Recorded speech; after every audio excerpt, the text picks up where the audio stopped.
अबू बकर सिद्दीक के जमाने में हजरत उस्मान ने 1000 ऊंट पर लदा हुआ माल तकसीम कर दिया। क्यों? हमें इसका इनाम कयामत के दिन चाहिए। आइए एक वाकये की तरफ लेकर चलता हूं। खुद अबू बकर सिद्दीक का वाकया मैं बताता हूं, ये तो उस्मान का था। अबू बकर सिद्दीक जब खलीफा बनाए गए और लोगों ने उनको नबी अकरम के इंतकाल के बाद खलीफा मुतय्यन कर लिया। खलीफा बनने के बाद क्या करते थे वो? खलीफा तो हैं, अमीर तो बन गए, लेकिन बीवी बच्चों का पेट कैसे पाला जाए, उनका गुजर बसर कैसे किया जाए, उनका गुजर बसर कैसे चले। तो अब कहते थे अब क्या करें, पहले तो अब तो मैं अमीरुल मोमिनीन भी हो गया हूं, फिर सोचते हैं कि अगर काम धंधा नहीं करेंगे तो बीवी बच्चे कैसे खाएंगे। कपड़े की गठरी तैयार करते और उसको अपने सर पे उठाकर लाद कर गली गली जाते, आवाज लगाते कपड़ा कपड़ा कपड़ा। कपड़े बेचते, कपड़े की फरोख्त करते, कपड़ा बेचते और खरीदते भी और फरोख्त भी करते। लोगों में ये तहलका मच गया। अब ये अगर काम ही करेंगे तो हमारे मुकदमे कौन सुनेगा, जब ये काम ही करेंगे तो हमारी फरियाद कौन सुनेगा, जब ये दिन भर अपना बिजनेस देखेंगे तो इनका फिर हमारी बातें कौन सुनेगा। इनको अमीर बनाने से फिर फायदा क्या हुआ? अमीर तो इसलिए बनाया जाता है ताकि वो लोगों की फरियादें सुने, लोगों की शिकायतें सुने और उनको दूर करे। मीटिंग होती है, हजरत उमर फारूक रज़ी अल्लाह ताला अन्हु ने कहा आप अभी भी कपड़ा बेच रहे हैं? फरमाया अगर कपड़ा नहीं बेचेंगे, अगर तुम कपड़ा बेचोगे, उमर फारूक ने कहा अगर आप कपड़ा बेचोगे, दिन भर काम करोगे तो लोगों की शिकायतें कौन सुनेगा? हजरत अबू बकर ने जवाब दिया अगर मैं काम नहीं करूंगा तो बीवी बच्चों के लिए गुजर बसर का इंतजाम कहां से होगा? अच्छा ठीक है, आपको बैतुल माल से, जो सरकारी खजाना होता है, बैतुल माल से आपको वजीफा मिलेगा हर महीने। एक वजीफा मुतय्यन कर दिया कि आपको काम करने की जरूरत नहीं है, आपको इतना इतना वजीफा, ठीक है। 1 महीने वजीफा चला, 2 महीने का वजीफा मिला, तीसरे महीने का वजीफा मिला, चौथे महीने का वजीफा मिला। इतना मिलता था कि पूरे घर का गुजर बसर चलता रहा। एक दिन बीवी ने कहा सुनो, और इस मंजर को सुनने के बाद आज के मौजूदा हालात पर नजर डालना और एक नजर जरा योगी और मोदी के ऊपर भी डाल लेना, एक नजर इन हुक्मरानों के सरों के ऊपर भी डाल लेना। ये भी अमीरुल मोमिनीन है, ये अबू बकर सिद्दीक। वजीफा मिलना इतना मिलता था कि घर का गुजर बसर खत्म। अगले महीने फिर मिला, फिर पूरे महीने चला, खत्म। चौथे महीने तक वजीफा मिला और चौथे महीने के बाद बीवी ने कहा, चौथे महीने का वजीफा आ गया, बीवी ने कहा आपको मालूम है जब आप अमीरुल मोमिनीन नहीं थे और काम करते थे, मेहनत करते थे, तो इतना कमा लिया करते थे कि कभी कभी घर में मिठाई भी आ जाया करती थी। आपके बच्चे और मैं कभी कभी मिठाई खा लिया करती थी, लेकिन जब से आप अमीरुल मोमिनीन बने हैं घर में मिठाई खाने को नहीं मिली है। मेरा दिल कर रहा है कि आज मिठाई खाई जाए, आपके बच्चों को भी एक एक मिठाई मिल जाए। अबू बकर सिद्दीक की आंखों में आंसू आ गए, रोते हुए कहते मेरी बीवी, तुम्हें मालूम है कि बैतुल माल से मुझे जो वजीफा मिलता है, बैतुल माल से मुझे जो पूरे महीने का राशन मिलता है, वो इतना मिलता है कि उसमें हम कुछ बचा नहीं सकते कि उसको बेचकर हम मिठाई खरीद लें, बचा नहीं सकते हैं। इसलिए अब ये उम्मीद छोड़ दो कि हमें मिठाई खाने को मिलेगी। नहीं, मेरी बीवी, दुनिया में अगर मिठाई नहीं मिली तो क्या हुआ, सब्र करो, इंशाअल्लाह आखिरत में अल्लाह ताला के यहाँ जो चाहेंगे मिलेगा। बीवी ने कहा कोई बात नहीं। फर्माबरदार बीवी थी, अपनी शौहर की मजबूरी को समझती थी, कोई बात नहीं। चौथे महीने का जो राशन आया चुटकी चुटकी बचाया, आज इतना बचा लिया, कल इतना बचा लिया, फिर इतना बचा लिया, पूरे 1 महीने बचाती हुई इतना कर लिया। लगभग 1-1.5-2 किलो ज्यादा, इतना बचा लिया। जब पूरा महीना हो गया तो अबू बकर सिद्दीक रज़ी अल्लाह ताला अन्हु से कहने लगी, लीजिए महीना खत्म, अब अगले महीने बैतुल माल से फिर वजीफा मिल जाएगा, राशन मिल जाएगा। ये राशन 1.5 किलो 2 किलो मेरे पास है, इतना इतना मैंने बचाया था, 1 महीने बचाने के बाद इतना हुआ है। एक काम कीजिए, इतना राशन बाजार में कहीं बेचकर उसके बदले में मिठाई ले आइए। अच्छा तुमने बचाया था? हाँ। कहा मेरी बीवी, तुमने मेरी आंखें खोल दी। लीजिए, बीवी ने बचाया था इसलिए कि मिठाई आ जाएगी इसको बेचकर। हजरत अबू बकर क्या कहते हैं, मेरी बीवी तुमने इतना इतना बचाया और पूरे महीने बचाया तो इतना बच गया। कहा कि इसलिए बचाया था कि मिठाई मिल जाए। कहा अबू बकर सिद्दीक ने, मेरी बीवी इतना इतना बचाने के बाद भी मेरे घर का गुजर बसर चलता रहा। कहा इसका मतलब ये 2 किलो मुझे बैतुल माल से ज्यादा मिलता था। तसव्वुर कीजिए क्या फिक्र आखिरत रही होगी उनके अंदर। ये बीड़ियों के धंधे करने वाले, स्मैक और गांजे की सप्लाई करने वाले, ब्राउन शुगर इस्तेमाल करने वाले और इसी को अपना बिजनेस बनाने वाले, जरा तसव्वुर करें कि जन्नत से हम कितना दूर हैं, जन्नत से हम कितना दूर हैं। कयामत के दिन अपने रब के सामने हम क्या जवाब देंगे। सूद और ब्याज खाने वाले, चुनाव के मौके पर सट्टा लगाने वाले, मैच के मौके पर सट्टेबाजी करने वाले, जरा तसव्वुर करें कि अपने रब के सामने खड़े होते वक्त या अपने नबी को तो छोड़ो, अपने मौलवियों को भी मुंह दिखाने के लायक नहीं होंगे। कितना दूर है ये फिक्र आखिरत से, जरा तसव्वुर करो। अबू बकर सिद्दीक कहते हैं, मेरी बीवी तुमने इतना इतना रोज बचाया, 1 महीने में तुमने ये 2 किलो अनाज बचा लिया। इसका मतलब इस 2 किलो के बगैर भी मेरे घर का गुजर बसर चल गया। कहने लगी हाँ, लेकिन कहना क्या चाहते हो? फरमाया, कहना ये चाहता हूं कि इतना मुझे ज्यादा मिलता था, अगर बैतुल माल से मुझे इतना कम मिलेगा तब भी मुझे गुजर बसर चलेगा। जाते और बैतुल माल में वो 2 किलो अनाज जमा कर देते हैं और बैतुल माल के कैशियर से कहते हैं कि जितना तुम मुझे पूरे महीने का राशन देते हो उसमें से 2 किलो कम कर लो, इतना कम कर लो, अब मुझे इतना कम दिया करना, क्योंकि मेरे घर का गुजर बसर इतने कम में भी चल गया। घर पे आई, बीवी ने कहा मिठाई लाए? कहा नहीं। कहा वो 2 किलो अनाज कहां गया? कहा बैतुल माल में जमा कर दिया। कहा क्यों? कहा मेरी बीवी ये सारे मुसलमानों की अमानत है, तेरे शौहर को मुसलमानों की अमानत में खयानत करना मंजूर नहीं था।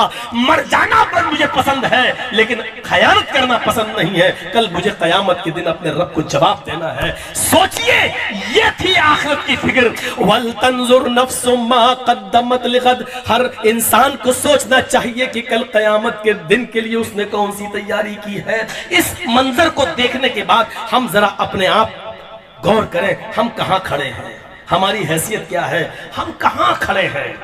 हम अपने आप को मुसलमान कह सकते हैं? जरा सोचो, अबू बकर सिद्दीक के इस वाक़े को सुनने के बाद हम अपना अंदाजा लगाकर देखें कि हमारा स्टैंड क्या है, हम कहां खड़े हैं। क्या हम इनके पैरों में लगी हुई मिट्टी और धूल का भी मुकाबला कर सकते हैं?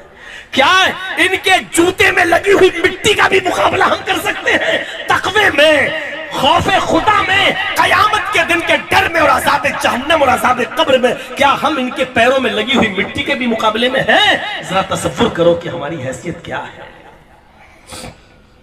हम कहां खड़े हैं। हर आदमी को सोचना चाहिए, यह एहसास अपने अंदर करना चाहिए, क्योंकि मरना फैक्ट है। यह सच है कि मरना है, यह फैक्ट है कि मरना है, यह सच है कि मरना है। और जितना बड़ा यह सच है, इससे बड़ा कोई सच नहीं है। किसी कम्युनिस्ट को खड़ा करके पूछो तो वो अल्लाह का इनकार तो कर देगा। दुनिया में बहुत से ऐसे लोग हैं जबकि जानते हैं कि बगैर कोई वजूद के कोई चीज वजूद में नहीं आती। ये माइक है, ये वजूद में आया है। माइक देखने से पहले हमारा दिमाग कहेगा माइक बनाने वाला कोई है। घड़ी है, ये नजर पड़ती है मेरी, इससे पहले ये अंदाजा हो जाता है कि इस घड़ी का बनाने वाला भी कोई है। ये दुनिया जिसमें हम हैं, इससे पहले हमारी खोपड़ी कहती है, हमारा दिमाग कहता है कि दुनिया का बनाने वाला कोई है। इसका इनकार नहीं किया जा सकता, लेकिन अल्लाह का इनकार करने वाले बहुत मिल जाएंगे। कहीं नहीं, अल्लाह नाम की कोई चीज नहीं है, हम नहीं मानते किसी अल्लाह को। मेरे भाइयों, अल्लाह का इनकार करने वाले आज लाखों लोग मिल जाएंगे दुनिया में, लेकिन उन इनकार करने वालों से भी अगर आप पूछो क्या दुनिया में कोई ऐसा है जिसको मरना नहीं हो, तो वो भी इनकार नहीं कर पाएगा। वो भी ये कहेगा कि नहीं, मरना सबको है। तसव्वुर कीजिए कि मौत कितनी बड़ी सच्चाई है। नबी का इनकार करने वाले मिलेंगे, इस्लाम का इनकार करने वाले मिलेंगे, अल्लाह का इनकार करने वाले मिलेंगे, लेकिन मौत का इनकार करने वाला दुनिया में कोई नहीं मिलेगा, कोई नहीं। इसका मतलब यह है कि सबसे बड़ी हकीकत और सबसे बड़ी सच्चाई है कि जो यहां है उसको जाना भी है। हम और आप जिंदगी की उस ट्रेन पर बैठे हुए हैं, जिंदगी की उस ट्रेन पर बैठे हुए हैं जिसकी आखिरी मंजिल कब्रिस्तान है। जैसे दिल्ली से और हावड़ा ट्रेन चलती है, दिल्ली से कोई बैठा हावड़ा में आकर रुक गई, इससे आगे नहीं जाएगी क्योंकि उसकी आखिरी स्टेशन हावड़ा है। हावड़ा से चली और दिल्ली रुक गई, अब दिल्ली से आगे नहीं जाएगी क्योंकि लास्ट स्टॉपेज उसका दिल्ली है। हमारा लास्ट स्टॉपेज कब्रिस्तान है। हम और आप जिंदगी की जिस गाड़ी पर बैठे हुए हैं, जिस ट्रेन पर चल रहे हैं, उसका आखिरी स्टॉपेज कब्रिस्तान है। ये अलग बात है कि जिंदगी की जिस ट्रेन में हम बैठे हुए हैं, किसी की मंजिल 2 दिन पहले आ जाती है और किसी की मंजिल 2 दिन के बाद आती है। ये अलग बात है कि किसी की स्टेशन आज आ गई और किसी की स्टेशन कल आने वाली है, लेकिन जाना सबको एक ही मंजिल पर है, जाना सबको एक ही मकाम पर है और सबका स्टॉपेज वही कब्रिस्तान है। फलौला इज़ा बलगतिल हुलूम व अंतुम हीनइज़िन तंज़ुरून।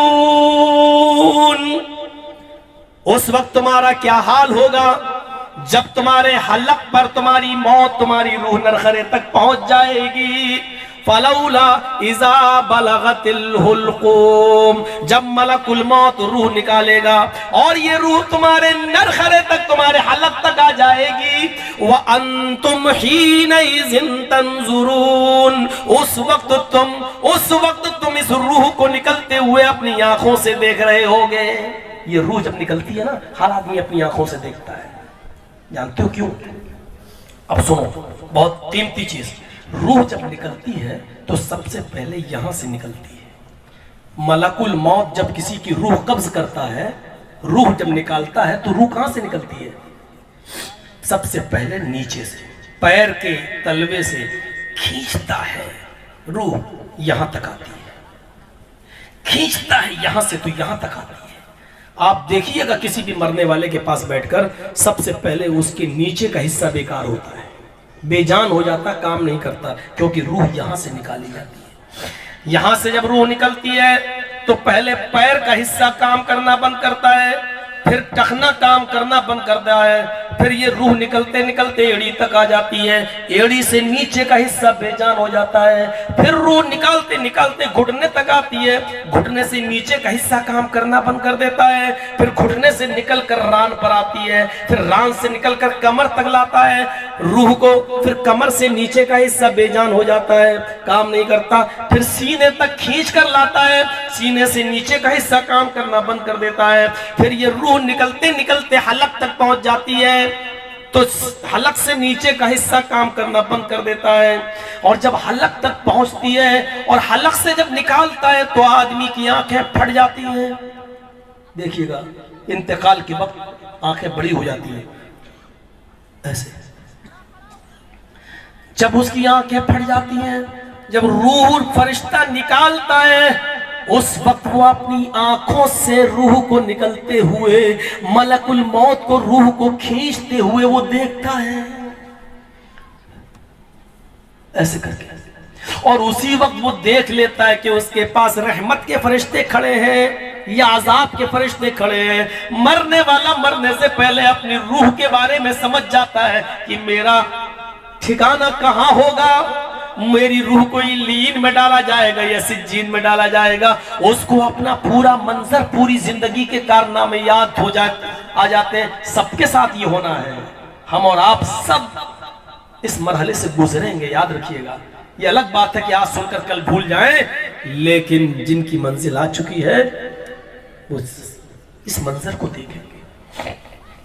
फिर रूह को जब खींचता है तो रूह नाक और कान और आंख, ये तीन रास्ते रूह के निकलने के, नाक, कान और आंख के रास्ते से वो बाहर निकलती है। जब निकलती है तो निकलते हुए आदमी देख लेता है कि मेरी रूह निकल रही है। कुरान ने उसी को कहा, वह अंतुम हीनइज़िन तंजुरून, उस वक्त तुम अपनी आंखों से देख रहे होते हो। वनहनु अक़रबु इलैहि मिनकुम वलाकिन ला तुबसिरून। इस आयत पर गौर करो, कुरान की इस लाइन पर गौर करो, वनहनु अक़रबु इलैहि मिनकुम।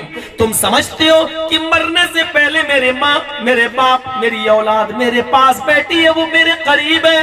नहीं नहीं नहीं। वनहनु अक़रबु इलैहि मिनकुम, उस वक्त तुम्हारे सबसे ज्यादा करीब मैं होता हूँ। अल्लाह कह रहा है वनहनु अक़रबु इलैहि मिनकुम, उस वक्त तुम्हारे सबसे ज्यादा करीब हम होते हैं। वलाकिन ला तुबसिरून, लेकिन तुम्हारी आंखों में ये ताकत नहीं होती कि तुम मुझे देख सको। इस मंजर को सोचकर भी अगर कोई आदमी का दिल न पिघले तो मैं समझता हूं कि उसका दिल नहीं पत्थर है। इन आयतों को सुनने के बाद भी अगर वो अपनी आखिरत के लिए कुछ तैयारी ना कर सके तो मैं समझता हूं कि उससे बड़ा पत्थर दिल शायद कोई ना हो। अगर अल्लाह ने कहा था कुरान में कि अगर हमने इस कुरान को किसी पहाड़ पर उतारा होता तो पहाड़ भी झुक जाता और पहाड़ भी मोम हो जाता और पिघल जाता है।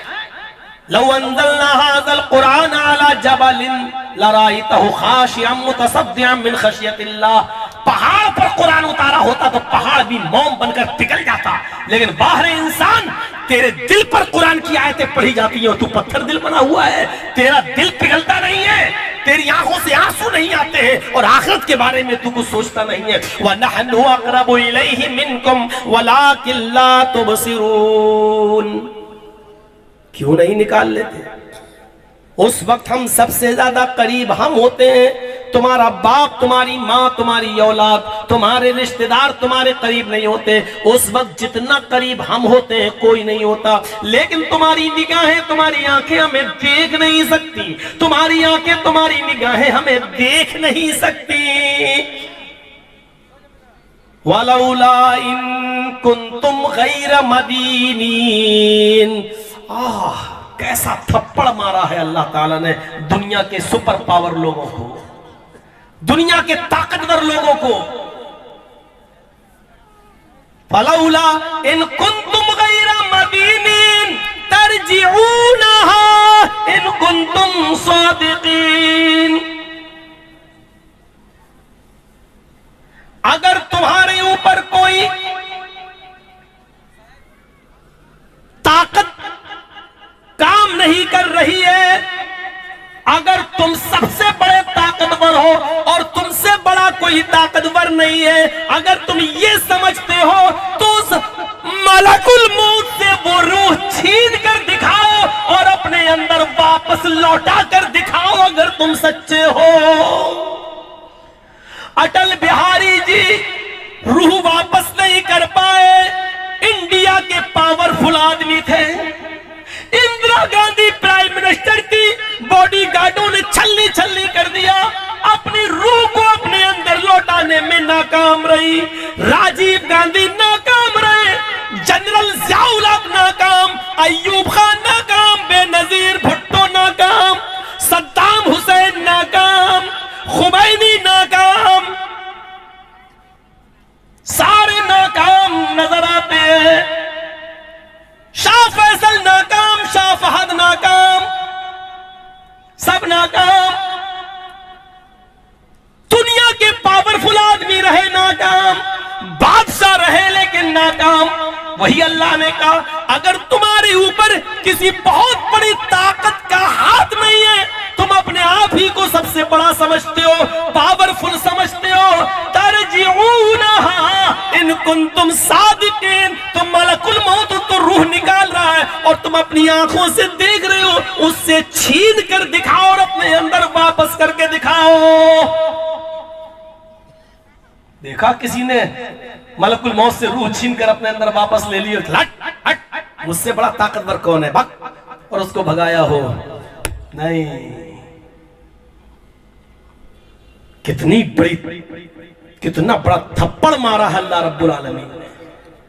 इन कुंतुम सादिकीन, अगर तुम सच्चे हो तो उस रूह को लौटा कर दिखाओ। नहीं, यहीं से पता चलता है कि कोई है हमारे ऊपर और उसी को हम कहते हैं अल्लाह। उसी का नाम है सुपर पावर, वही है क्रिएटर ऑफ यूनिवर्स और वही है मास्टर ऑफ यूनिवर्स। मेरे भाइयों, उसी को कहा जाता है और उसी की चलती है।